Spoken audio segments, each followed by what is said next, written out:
Oh, I won't give up on Pope, even if they give me no hope. Ortega away is good. I'm still with Big Blue Nation. Jason Mraz, if y'all didn't know, I won't give up. Little parody there. But the Kentucky Wildcats, they've been struggling a little recently. I'm sure you know, not what we thought we would see after seeing them pull out some big games against Gonzaga and Duke at the beginning of the year.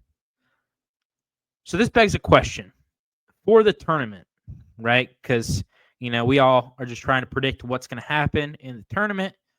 If you're a Kentucky fan, I'm not necessarily a Kentucky fan, but I really like this team. So I'm an adopted Kentucky fan, if you'll let me. I like Mark Pope, and I like a lot of the guys on this team, as you'll see.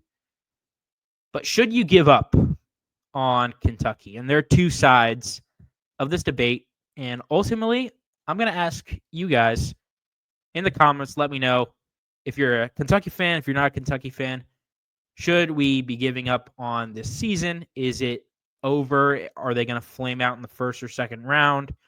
Or could they potentially go to a Final Four or even national championship? Who knows?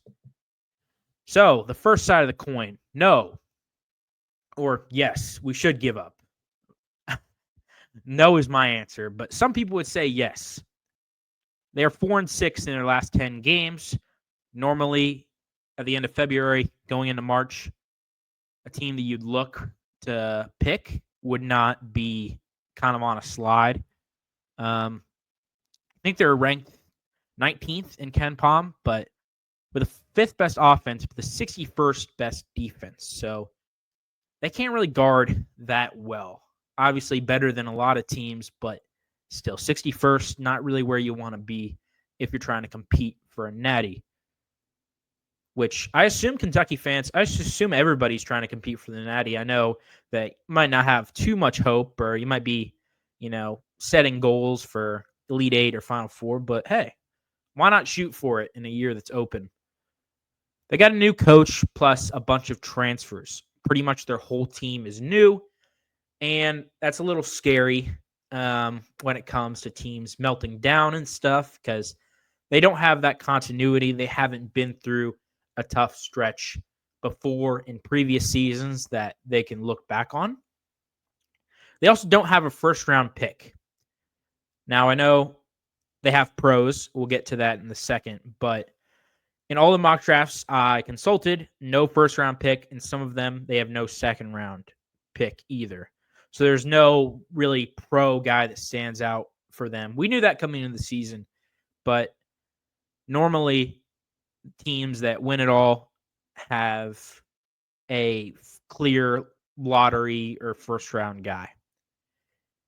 And then this last thing is kind of the story of the season is Kentucky's been hit by injuries more than most other teams, if not every other team in the nation. They're relying on some guys to play big minutes who probably weren't expecting to play big minutes this year for Mark Pope's squad. And the people that are out are quite good, as you'll see. But my answer is no. I'm still going to believe in Kentucky, and here's why. Obviously, they're deep. They have a ton of pros on this team. Now, the pros might not be NBA first-round picks, but they have heady talent, guys that are vets. Ortega Oweh, upperclassmen. All these guys are upperclassmen, seniors, fifth years. But want to recognize Ortega Oweh and Amari Williams. These are the two best players on Kentucky, I think, from watching a lot of Kentucky games. Let me know if you disagree with that, but I think these two are the best, and they're very good. Love watching both of them play. Oweh is a big, physical wing who can take a lot of contact to the basket, plays hard, and can shoot the three when necessary. Amari Williams is a guy who just hauls boards. He plays point guard a lot for them, a 7-foot point guard. You always have a transfer that kind of comes out of nowhere. I had no idea about Amari Williams when he was at Drexel, but he's at Kentucky now, and the whole world knows about him. Kobe Brea is a guy who I really liked at Dayton. Comes off the bench, and he's the best three-point shooter in the nation. Absolute sniper. And then Andrew Carr's struggled as of late. Another guy who's been hit a little bit by the injury bug, but is capable, as we've seen in the non-con, of putting up big games and making clutch plays down the stretch. They're also very battle-tested. They play in the SEC, which is the toughest conference in America, so that automatically makes you battle-tested. And they've had a tough non-con schedule as well. They've had some good wins without their top players. In that 4-6 stretch, interestingly enough, they beat Tennessee 2 times. And Tennessee was number 5th in the country, 8th in the country, and now I think they're 3 or 4 in the country. So beating a tough team like Tennessee twice without your best players is pretty good, to say the least.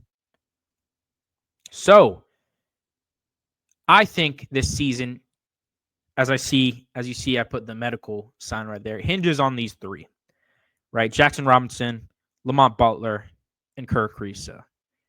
This might be the most controversial take of the video, but in order for this team to go all the way, go Final Four or championship, they need all 3.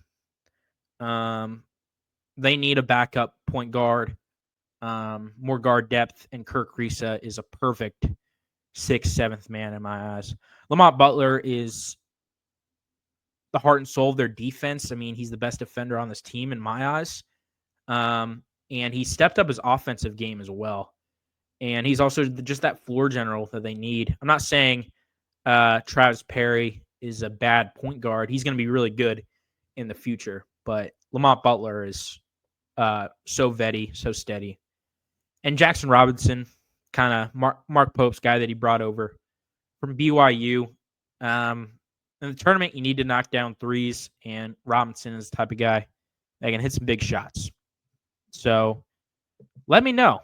Are you on the Kentucky train or are you off? Perfectly valid to be both sides of this argument, but I'm on.